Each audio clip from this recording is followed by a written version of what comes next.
What is going on, people? Today we're going to be looking at one of the newer heroes that just recently released, and it is going to be Bella. Now, there is also the other hero, Donna, that I talked about in a separate video, but with this one, with Bella, I really do think that Bella is the better of the two.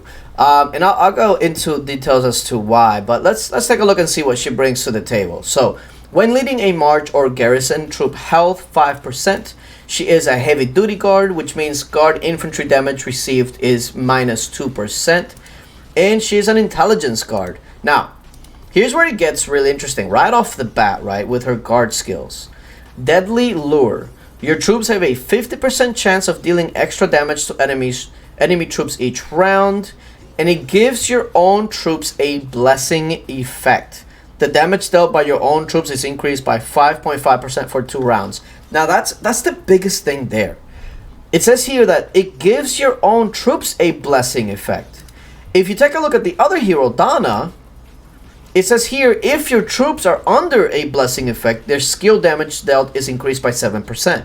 So right off the bat, Donna, to work even better, would need Bella. Now you can work them together, but for instance, if you don't have Donna and you just have Bella, and it gives this blessing effect, there is actually another guard that you can use that goes well with Bella, and that would be Aramis. So you take a look at Night Hunter, it's essentially the same, but if you take a look here, it says if your troops are under a blessing effect, the skill damage dealt is increased by 10%. So Aramis would also take advantage of that blessing. So right off the bat, I'm really liking Bella. Now, what else does she has to bring, though? Let's take a look. Elite training. Troops have a 11% chance of triggering critical hit. Okay. Spellbound. Your troops have a 80% chance of dealing extra damage to enemy troops each round. 80% is very high. Usually it's like 50, maybe 60, 80. It's one of the higher ones I've seen. And then also it says, also removes any negative effects on your own troops. Again, really solid. What else? Unyielding Soul. Infantry have an 11% chance of triggering dodge.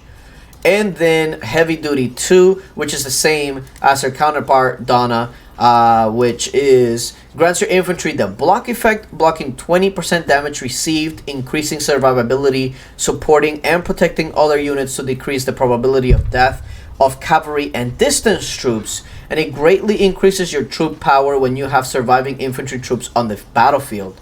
So unlike Heavy Duty 1, which you can see here with Aramis, this one specifically mentions that it will take damage away from cavalry in range. So the more infantry units you have and like a bigger front line, the better that one would actually work out. So let me go back to her. There she is. So I would say that Bella is for sure the better of the two guard. Not to say that one is bad and the other one is good, but I think that she is the one that you would probably get the most use out of, just as in general. But them both having the Heavy Duty 2 is actually really nice. So you can kind of mix and match. So if you get Bella and you have Aramis, but you don't have Donna, then you can just pair those two together and be okay. It looks like she would actually be fairly good for a garrison as well.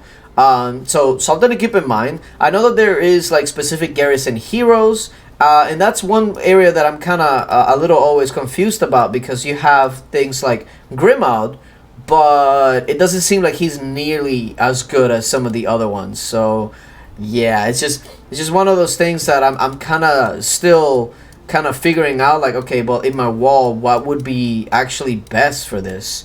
There's a couple of different options. There is even one of the other ones that I want to talk about, and that's Vauban, but that's for another video.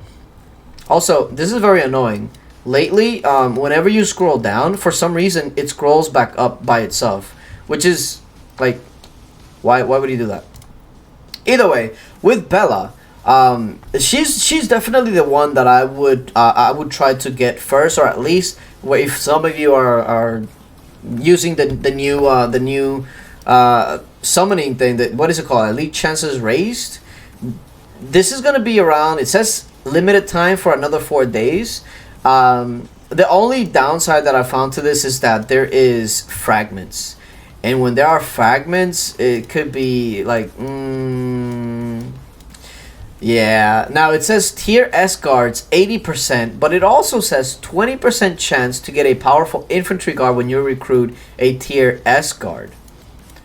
So it's like, okay, but when you say infantry guard, do you mean infantry guard fragment? Because a fragment and an actual guard is night and day. So it will have to specify a little bit better, like what exactly are you talking about there? And if you take a look at some of these, they're not very cheap. Like, you only get one summon for $5. Oh, I shouldn't say one summon. You get 5, but you know, like at times 5 for $5.